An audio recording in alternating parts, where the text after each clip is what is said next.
भारत में मुसलमानों के सबसे बड़े संगठन कौन सा है? All India Muslim personal law board. उस बोर्ड के उपाध्यक्ष और जमीयत उलेमाए हिंद के अध्यक्ष मौलाना अरशद मदनी साहब एक लंबा चौड़ा लेख वो लिखते हैं।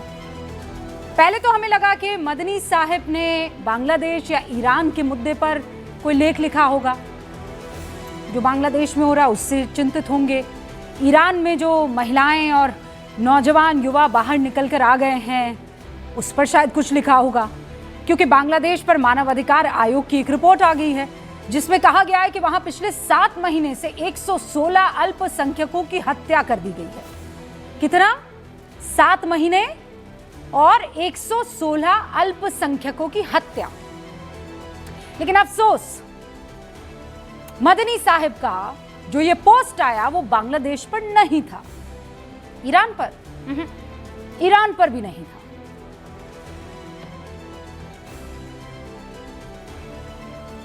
मैं इसलिए रुकी हुई हूं ताकि आप ये सोच लें कि किस पर ये पोस्ट आया होगा और उसका जवाब दे दें, क्योंकि मैं तो आगे बता ही दूंगी आपको।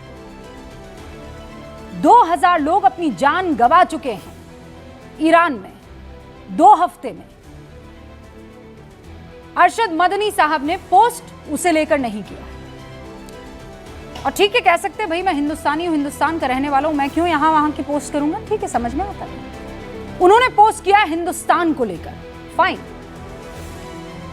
लेकिन तब हमारे मन में सवाल उठा कि हिंदुस्तान में ऐसा क्या हो गया है कि अरशद मदनी साहब को सोशल मीडिया पर एक लंबा सा लेख लिखना पड़ा और ऐसे शब्दों का चयन करना पड़ा जिसे पढ़कर आपको लगने लगे कि भारत में तो अल्पसंख्यकों की हालत बड़ी खराब है, बहुत बहुत दुखदाई स्थिति है।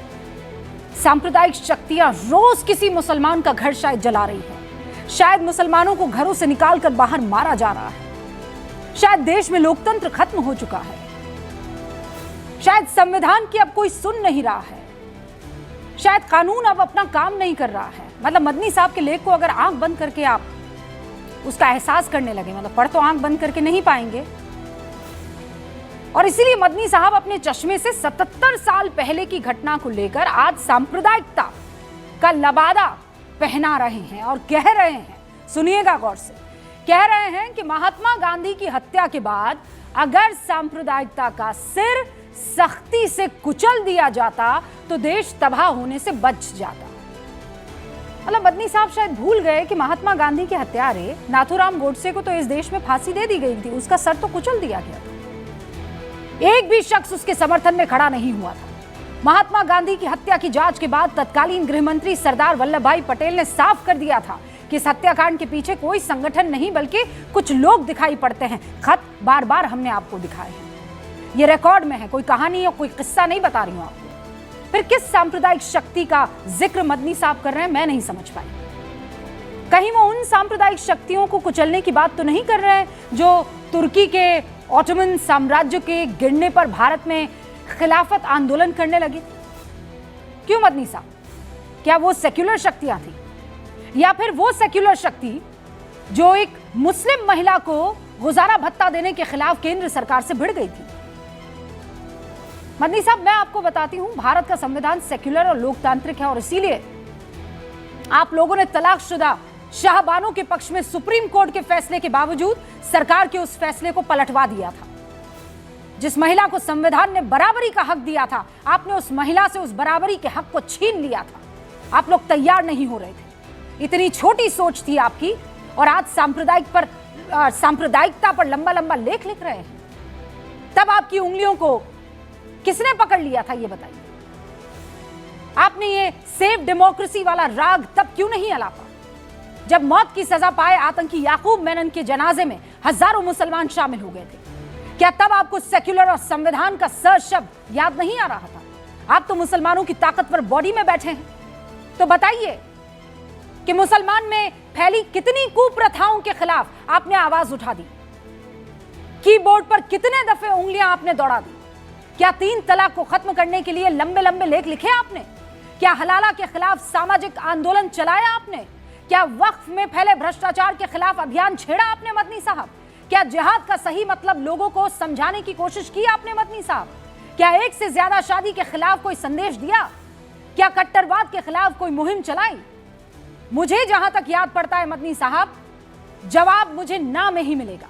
मुस्लिम समाज के इन ठेकेदारों की असल जिम्मेदारी निभाई नहीं जाती, लेकिन जब कानून के हिसाब से बुलडोजर चलता है, जब संविधान के हिसाब से कानून बनता है, तब याद आता है विक्टिम कार्ड निकाल दिया जाता है, तब याद आती है सांप्रदायिकता। और अगर देश में सांप्रदायिकता बढ़ गई होती तो भगवा आतंकवाद का झूठा नैरेटिव गढ़ने की कोशिश होती। कुछ असामाजिक लोगों की तरफ से की गई लिंचिंग की घटना पर कानून सख्ती से काम करता। देश की राजधानी दिल्ली सहित देश भर में सैकड़ों मंदिरों को अतिक्रमण की वजह से तोड़ दिया जाता। अगर सांप्रदायिकता होती तो मुझे यह बताइए, अगर किसी एक धर्म का यहां पर राज है, मैं फिर दोहरा देती हूं, किसी एक धर्म का अगर राज है यहां पर, तो यह बताइए कि भगवा आतंकवाद कैसे आ जाता है, इसका नैरेटिव कैसे सब जगह फैल जाता है। लिंचिंग लिंचिंग लिंचिंग, क्या इस देश में हिंदुओं की लिंचिंग नहीं हुई तो फिर 2 साधु पाल घर में कैसे मर जाते हैं लिंचिंग करवाकर? देश की राजधानी दिल्ली सहित देश भर में सैकड़ों मंदिरों का अतिक्रमण हुआ था और उस वजह से उसे तोड़ दिया जाता है। कैसे? अगर यहां पर सांप्रदायिकता है, अगर किसी देश में कोई धर्म संविधान पर हावी होता है ना, तो मदनी साहब तस्वीरें बांग्लादेश और ईरान जैसी होती है। ना प्रदर्शन करने की आजादी, ना अपने धर्म को मानने की आजादी। शुक्र मनाइए, आप सच्चे सेक्युलर विचार वाले मुल्क में रह रहे हैं, जहां बहुसंख्यक आबादी अपने धार्मिक ग्रंथों के ऊपर संविधान को रखती है। क्योंकि खुदा न खास्ता अगर आप पड़ोस के किसी देश में अल्पसंख्यक की भूमिका में होते तो शायद इतनी हिम्मत किसी की ना होती कि इतना चौड़ा पोस्ट इस बात को लेकर लिख दिया जाए जो यहां पर है ही नहीं।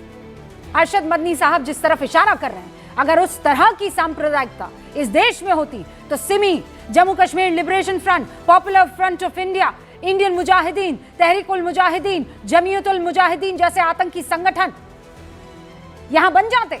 बताइए कि इस देश में ऐसे कितने हिंदूवादी आतंकी संगठन बने हैं? एक नाम बताइए जो हिंदू कट्टरपंथ को फैलाने के लिए आतंकी संगठन बना रहा हो। एक नाम बताइए। ना फैक्ट्स ऐसे हैं जो ये बता सके कि भारत का हिंदू सांप्रदायिक है, और ना ही ये बताने की वजह बस कुछ धार्मिक गुरुओं ने सिर्फ ये कह दिया कि हिंदू राष्ट्र होना चाहिए, तो आपको लगता है कि ये तो टिपिकल आतंकवादी संगठन की तरह काम कर रहे हैं। अरे बयान बहादुर कहां नहीं मिलेंगे आपको। इनके चश्मे से हिंदू धार्मिक यात्रा पर हुए पथराव में सांप्रदायिकता नहीं होती। कमलेश तिवारी से लेकर विकास यादव, पंकज नारंग, कन्हैया लाल की हत्या में कट्टरवाद नहीं होता। ताज्जुब इस बात को लेकर है कि आखिर इस तरह का चश्मा लाते ये कहां से है, और इन दोहरे चेहरे वाले रवैयों पर सवाल उठाने की हिम्मत कोई क्यों नहीं दिखाता है, खासकर उसी कौम से। और इसीलिए सवाल है कि 77 साल बाद महात्मा गांधी की हत्या को याद दिलाकर आखिर मदनी साहब हासिल क्या करना चाहते हैं? आतंकी घटनाओं पर चुप्पी साधने वाले ये लोग कानूनी कार्रवाई पर विक्टिम कार्ड क्यों खेलते हैं? और क्या मदनी साहब को सिर्फ मुसलमान ही बेचारे दिखते हैं? हिंदुओं के प्रति नफरत इन्हें दिखाई नहीं देती? आज इसी पर गूंज।